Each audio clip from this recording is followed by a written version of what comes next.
What's up, guys? Level Chase here. I know you like that intro. I have to say a couple things, so let me get right on into this. I'll say it right after. The overview says she is a mage ranged assassin, and that's very true. You're gonna want to stay on the outside of all the team fights, kind of casting inwards, and hope that nobody gets up in your face. Not really hope, because you can get away, but you know what I mean. Her passive is Soul Eater, which is basically every 9th spell she gets 35% spell vamp. So that's really good. It's good for sustainability, helps you stay in lane. I like the passive. Her Q is Orb of Deception, and basically it's a skill shot that does go through minions. It goes out once, does some magic damage, comes back in, and on the way back in it does true damage. So that true damage obviously goes through magic resist and whatnot. Her W is Foxfire, and basically she uses it. 3 little orb Foxfire things come out around her. They automatically lock on to an enemy within a very short time. It does prioritize champions, but you obviously need to be closer to a champion for it to prioritize it and go to a champion. Alright, her E is Charm, and it's almost like a taunt, but obviously they don't attack you.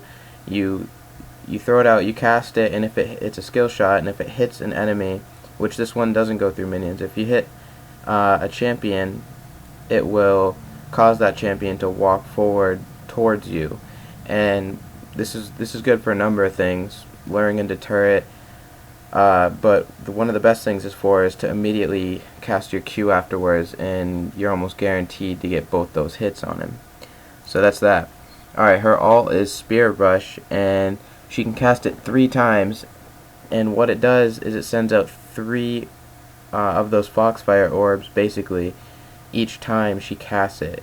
But you'll see that I have a clip where I kind of overestimated the range, and I used it and somebody wasn't within range with really low health, and it didn't end up hitting them. It does have a pretty short range, not a really short range, but in perspective it has a smaller range than Annie's Q. Lots of people should be familiar with. So that's that. You can cast it 3 times, and obviously it can go through walls, and it's amazing for dodging and the mobility. Alright, let's get right on into this gameplay, guys. Now one of the things I wanted to say that I was talking about was I basically have 99 problems, and Sony Vegas is every single one of them. Like, you have no clue how many times I crashed during editing this video. And I know it sounds like I'm whining, but you people that edit videos know exactly what I'm talking about. It's like it's kind of like cleaning your room when it's at its messiest point, and then just as soon as you're done, or you've made a lot of progress, it just gets put back exactly how it was, and you have to do it all over again. I mean, this can honestly drive someone crazy. I felt like throwing my laptop out the window. I was so mad. But anyways, enough about that. As you see, this is just general gameplay and kills and team fights and whatnot. I definitely like this champion a lot. Oh, here's the part where I overestimated my Q range, I believe. See how low he gets, and I just tried to Q out, and it doesn't end up killing him. And oh my god, that was pretty frustrating. But yeah, one of the annoying parts about having this champ is that her basic attack, I know it's like the same way with all AP carries, but her basic attack doesn't hit a lot, so taking down turrets is takes forever. I guess that's just one of the cons you have as playing an AP versus an AD. And yeah, that true damage just wrecked Bear on the way back. No magic resist for him. As you see in most of these team fights, I'm sticking towards the outer edge of the team fight, unless I use my ult because I want it to hit everybody, but for the most part, which I just barely missed Anivia, for the most part I stay towards the outer edge and I cast all my skills inwards. Obviously I cast my taunt whenever it's necessary, whenever I can. Oh, I saved this this clip right here just to show you how awesome she is at getting out of stuff with her ult. I was gonna get closed in there between Anivia and Mord, and I just kind of ulted through the wall and was able to get away. So That's real nice. Yeah, right here I'm basically just casting stuff. Akali, this Akali was kind of clueless. Like, at times she was doing really well and just, you know, bursting people down. The other times she pretty much had no clue. Like, watch. Oh, I didn't show it. Oh well. Yeah, this Warwick ulted me and she was nowhere to be found like usual. I think we're able to actually kill Warwick right here, yeah.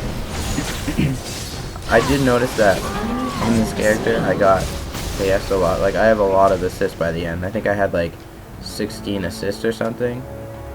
Oh, this is funny right here. Anivia closed me in with her wall and I literally couldn't even move till that went down. But yeah, it was pretty cool 1v1. And am I the only one who just saw that? What is this? Gollum teaching me how to dance? What is this? Look at that. Hey. Hey. Yeah, I had no clue what that was about. Obviously, Gollum just glitch around. Kind of like how Red Buff sometimes shoots those long, like lasers. I don't know what to call them. They're like fire streams. This Volibear just kind of went after me, and then he gave up. I'm not sure why.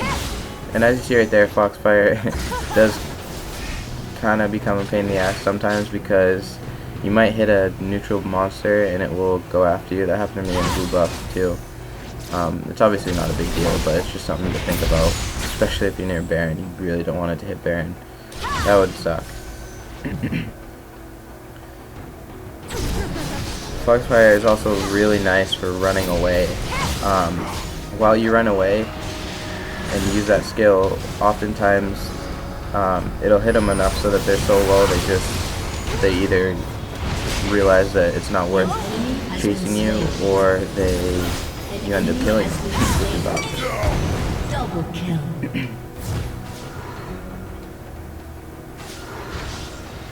Now, sometimes it's nice with your ult to jump right into the middle of the fight, because if people try and target you, they rarely land all their skills on you, and you become kind of like a main attraction, I guess. Everybody goes for you, and you can usually get away because of your ult.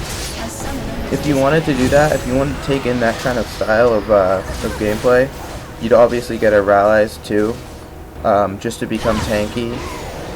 And I'm trying to think of any other items. You could get an Abyssal Scepter if you want to get right up in their face like that. That would be awesome.